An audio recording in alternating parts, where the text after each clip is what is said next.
कल हम लोग दूसरे अध्याय के दूसरे श्लोक पे रुक गए थे। भगवान अर्जुन ने तो अपनी सारी व्यथा बता दी और संजय ये बात धृतराष्ट्र को बता रहे। धृतराष्ट्र को बताते समय धृतराष्ट्र भगवान आगे श्लोक में बोलेंगे, लेकिन धृतराष्ट्र के साथ में भगवान वाच कहते हैं, कुतस्त्वाम कश्मलमिदं विषमे समुस्थितम अनार्थ जुष्टम स्वर्गम कीर्तिकरम अर्जुनम। कभी कभी जब मनुष्य संसार से हार जाता है, सब जगह से हार जाता है, हताश होने लगता है, तो मुझे भगवान का एक श्लोक बड़ा, यही श्लोक में बड़ा अच्छी बात याद आती है कि भगवान मोटिवेशन व्यक्ति का कैसा करते हैं।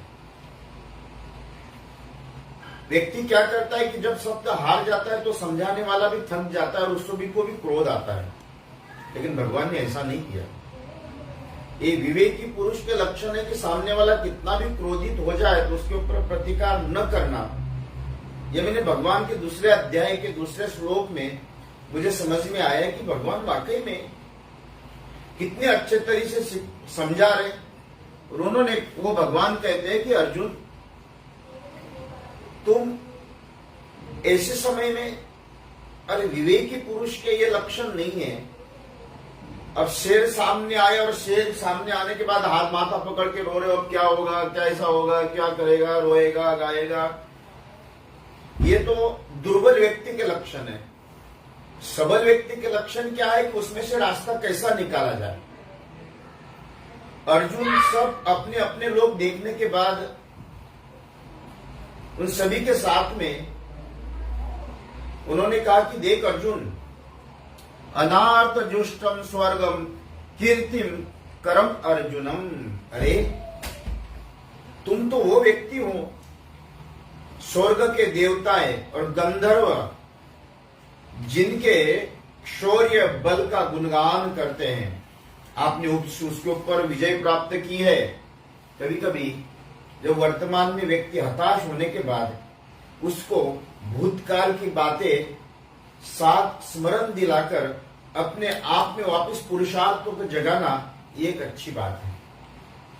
भगवान ने बहुत अच्छी बात करी, मुझे बहुत अच्छा लगा। मैं पढ़ रहा था, आप लोगों से पढ़ने से बात करने से पहले पढ़ता हूं, तो उसमें लगा कि नहीं, वाकई में भगवान ने कोई जरूरत नहीं थी, लेकिन उसमें भगवान कहते हैं कि अनार्थ जुष्टम स्वर्गम कीर्तिम कर अर्जुन। कीर्तिम, स्वर्ग में जिसकी कीर्ति का वर्णन होता है, शक्ति का, शौर्य का, बल का, तेज का, आपके बल का गुणगान, और आपने उनको ऐसा ही नहीं, ऐसे गुणगान नहीं कर रहे हैं जो स्वर्ग के देवता गंधर्व भी आपसे युद्ध करने के बाद हार गए, और हारने के बाद वो उस हार में भी आपको अपने प्रेम के साथ उनका गुणगान करते कि नहीं, अर्जुन कैसा है, कैसा शौर्य है, किस तरह से औदार्य है, कितना बल है कि स्वर्ग के देवता भी जिसके सामने टिक नहीं सके। और ये आपको इस तरह की शोभा देती नहीं अर्जुन, ये आप इस तरह से उठिए, लेकिन इस तरह से काम करने से आपको कि कीर्तिवान या बलवान या बहुत बड़े आपने झंडे गाड़ दिए हो। कभी कभी मनुष्य, इसमें हम लोग अर्जुन हैं, और हमारे लिए यही कहा गया है कि संसार के हर एक व्यक्ति को अपने अपने स्वार्थ अनुसार, अपनी अवस्था अनुसार, व्यक्ति एक बालक को अगर अपने हिसाब से नहीं चले तो वह दुखी होता है। एक पत्नी पति के हिसाब से नहीं चले, या पति के हिसाब से पत्नी ना हो, या पत्नी के हिसाब से पति ना हो, मित्र के हिसाब से मित्र न हो, गुरु के हिसाब से शिष्य न हो, शिष्य के हिसाब से गुरु न हो, ये कहीं ना कहीं दुर्बल व्यक्ति के लक्षण है। जरूरी नहीं कि गुरु अपने हिसाब से शिष्य सोचकर चले, या जरूरी नहीं है कि शिष्य के हिसाब से ही गुरु हो, लेकिन अगर आपने शिष्यत्व धारण किया है तो शिष्यत्व का लक्षण है कि पूर्ण रूपेण समर्पण, और गुरु का पूर्ण रूपेण शिष्यत्व के प्रति भाव। यह आज अर्जुन के प्रति और हमेशा व्यक्ति हताश उस समय जब उसके पास किसी प्रकार के कोई हथियार नहीं होते, तो वो व्यक्ति अपने आप में दुखी होकर गाने लगता है कि मैंने तो ये कर दिया, मैंने तो वो कर दिया, मेरा तो ये है, मेरा तो वैसा है, मेरा तैसा है। ये नाना प्रकार की ऐसा वैसा तैसे के चक्कर में व्यक्ति और अपने आप में पतन करने लगता है। भगवान ने अर्जुन से यही कहा कि अर्जुन तुम वो नहीं हो जो आज बात कर रहे हो। ये अर्जुन कहां से आया? कोई भूत तो नहीं लगा है, कोई किसी प्रकार से कोई अन्यत्र जीव तो नहीं है आपके जीव में कि आप इस तरह की बातें कर रहे हो, जो रोने गाने वाली बातें कर रहे हो। आप तो वो सभी जहाँ भीष्माचार्य, द्रोणाचार्य, कृपाचार्य, जहाँ द्रौपद के समय में आपने उनके सभी के द्रौपद को उठा कर लेकर आए थे। आप लाखों गायों को छुड़ाने के लिए आप बृहन्नला के रूप में भी आपने भीष्माचार्य जी को हरा दिया। सारे कौरव कर्ण जैसा व्यक्तित्व आपसे भयभीत होकर भाग गया।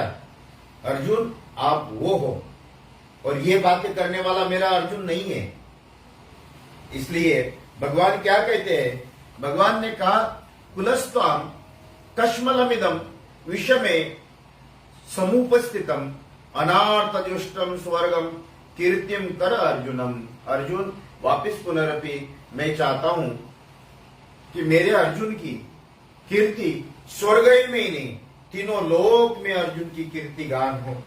ये मोटिवेशन बीच व्यक्ति कभी कभी जब अपने मन में दुखी होता है, अपने वालों से जब बहुत प्रताड़ित होता है, तो कभी कभी एकांतवासी होने का मन करता है, छोड़ने का मन करता है, भागने का मन करता है। तो भगवान कहते हैं कि अर्जुन ये अभी भागने का समय नहीं है, ये आपके अपकीर्ति का समय है।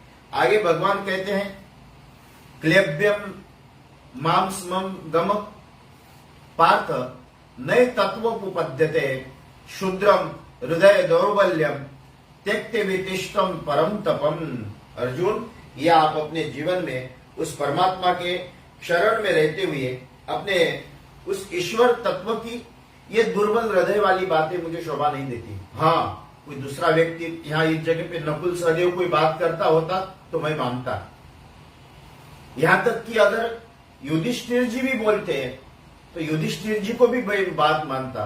लेकिन आप अर्जुन इस युद्ध में क्लेब्यम माम स्ममम गमम पार्थ नैव तत्वमुपद्यते शुद्रम हृदय दौर्बल्यम त्यक्त वितिष्ठम परम तप। ये जितने भी आप इतने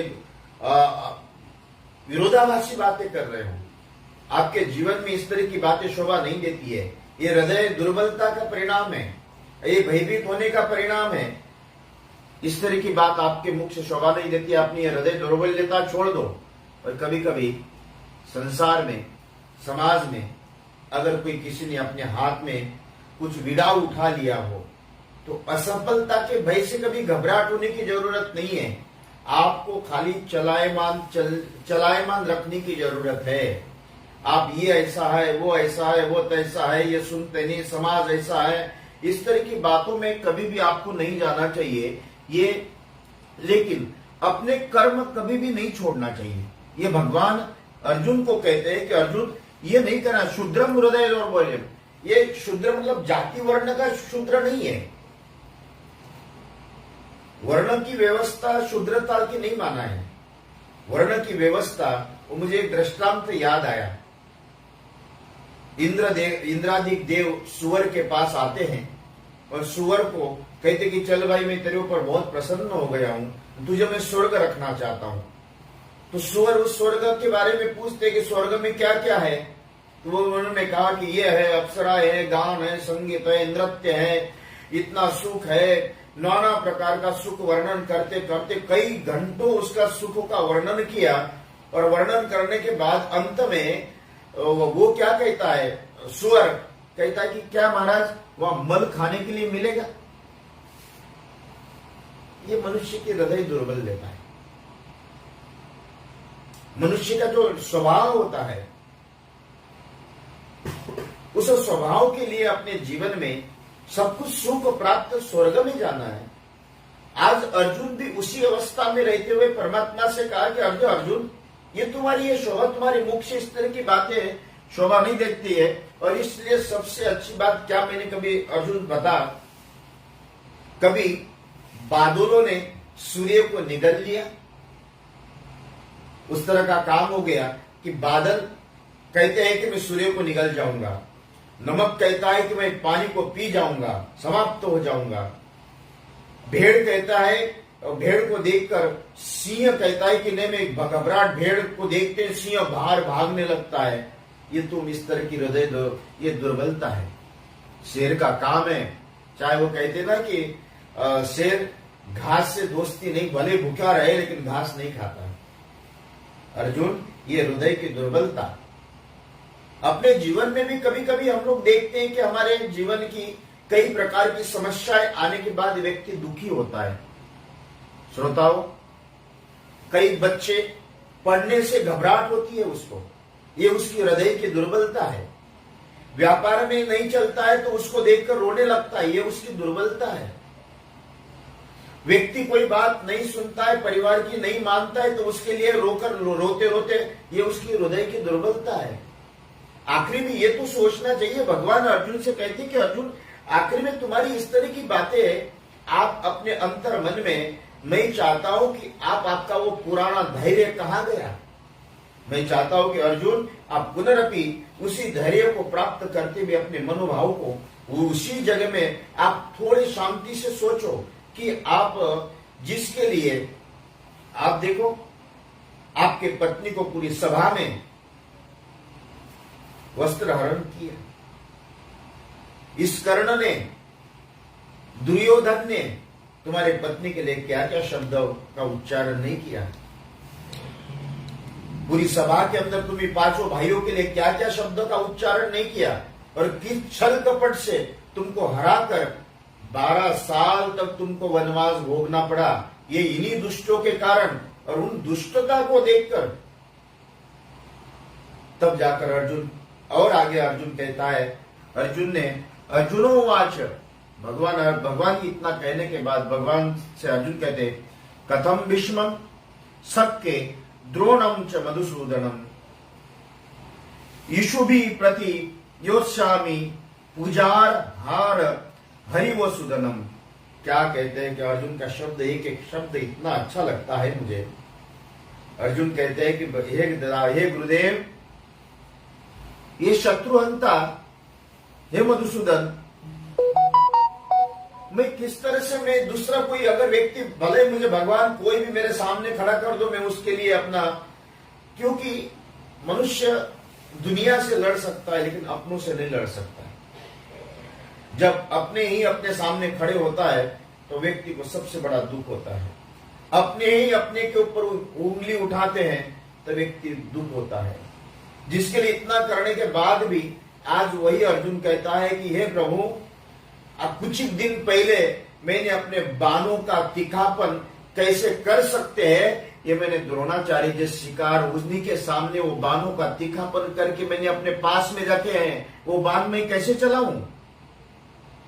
कथम भीष्मं शक्य द्रोणम च मधुसूदनम, ये द्रोणाचार्य, इनका औदार्य, इनका धैर्य देखने लायक है। मैं उनके साथ में रहा हूं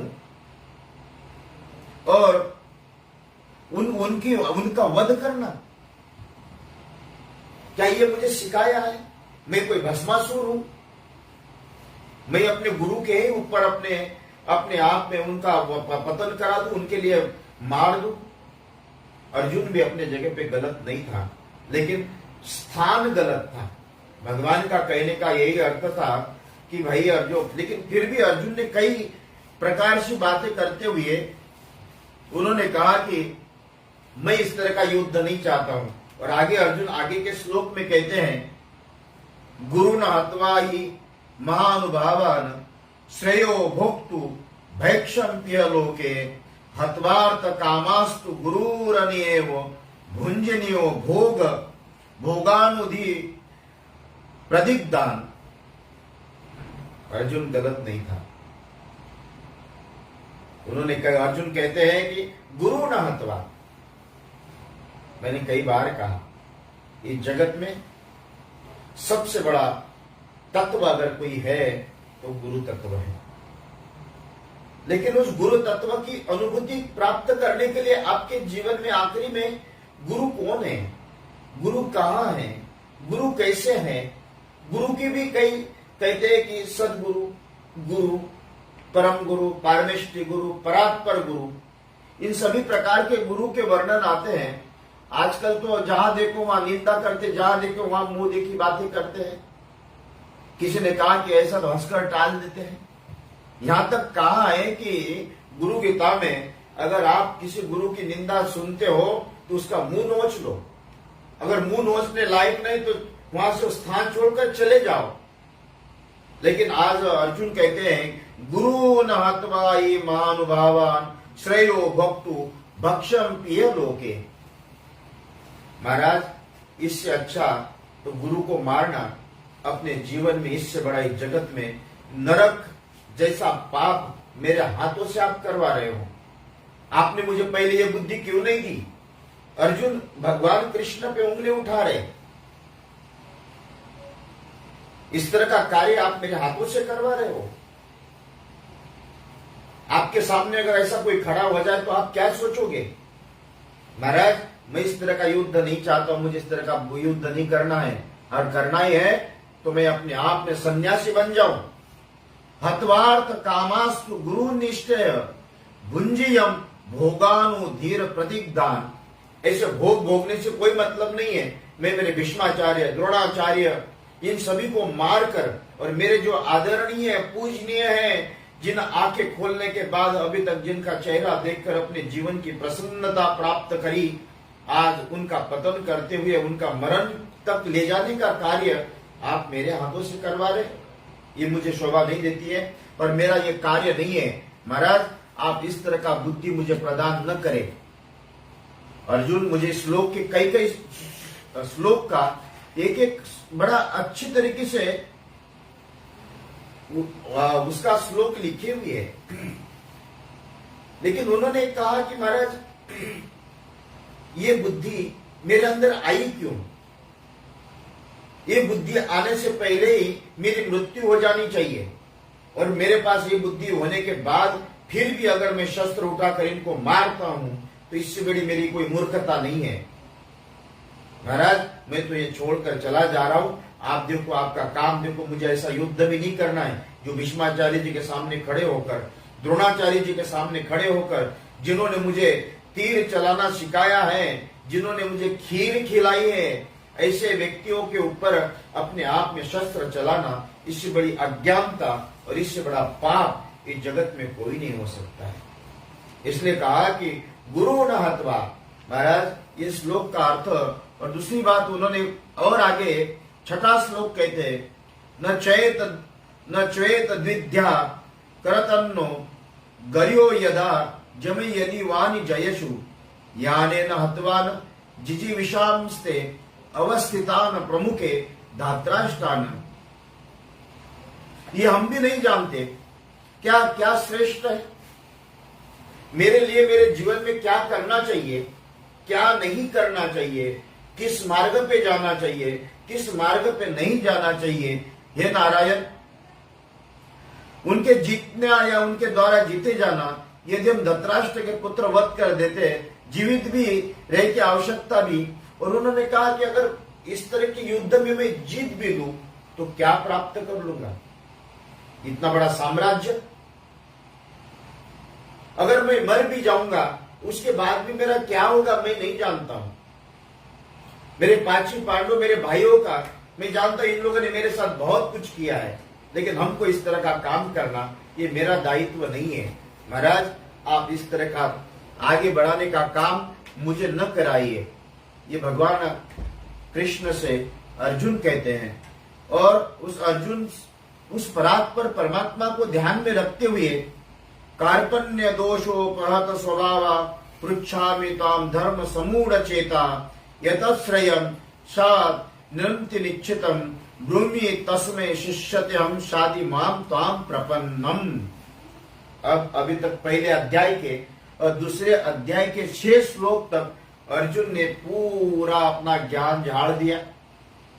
जितना ज्ञान, कभी कभी व्यक्ति, क्या होता है, दुर्दशा व्यक्ति की ये है, जब कुछ नहीं जानता है, तारुण्य अवस्था में तो ऐसा प्रदर्शन करता है कि मेरे जैसा जानकारी जगत में कोई नहीं है। जैसा समझदार होता है कि उसको लगता है मैं थोड़ा थोड़ा जानता हूं, जैसे ही बिल्कुल समझदार और वृद्धत्व में आता है तब उसको लगता है कि मैं तो कुछ नहीं जानता हूं। ये हमारी अवस्था है। आप अर्जुन परमात्मा से जब कभी आपके पास ज्ञानी व्यक्ति है, समझदार व्यक्ति है, तो समझदार व्यक्ति के पास में जाकर अपने मन की व्यथाओं को बताकर उसका रास्ता निकालना, कार्य अनेक प्रकार के रास्ते, अनेक प्रकार के मार्गदर्शन होते हैं। आज विद्यार्थियों में देखो कि विद्यार्थियों में जाने के बाद उनको यह समझ भी नहीं आता कि हम करें क्या। हर एक व्यक्ति के मनोभाव में कहीं ना कहीं मन में प्रश्न आता है, और जब प्रश्न उठता है तो उसका उत्तर क्या होता है कि प्रश्न तभी उठता है कि जब उसको पूर्णता नहीं होती है, संदेह में रहता है, तो बार बार उसके मन में प्रश्न उठते हैं। जबकि अपने अंतर मन में भी प्रश्न की अवस्था बताई है। अर्जुन ने एक बड़ी अच्छी बात कही है कि कार्पण्य दोषोपहत स्वभाव पृच्छामि त्वाम धर्म समूढ़ चेता। उस दुर्बलता का कारण कर्तव्य भूल गया हूं, मुझे मेरे हृदय दुर्बलता के कारण किम कर्मोति कहा गया। कहते कि मैं मेरे हृदय की दुर्बलता अर्जुन को अब समझ में आया। इतना कुछ कहने के बाद कि महाराज मेरे हृदय की दुर्बलता थी, मुझे क्या करना चाहिए, वाकई में युद्ध में जाना चाहिए या युद्ध छोड़कर भागना चाहिए, ये मेरे हृदय की दुर्बलता है और ये सब धैर्य खो चुका हूं। ऐसी अवस्था में पूछ रहा हूं, मेरे लिए श्रेष्ठकर उसे निश्चित जो मेरे लिए श्रेष्ठकर। ये बात बड़ी अच्छी बताई उन्होंने। अर्जुन क्या कहता है, पृच्छामि त्वाम धर्म समूढ़ चेता। मैं पूछ रहा हूं महाराज, मुझे आप बताइए कि किस तरह से वर्णन करूं। कल अपन इसके ऊपर चर्चा करेंगे गुरु के विषय में। आज यही वह समाप्त कर देते। सद्गुरुनाथ भगवान की जय।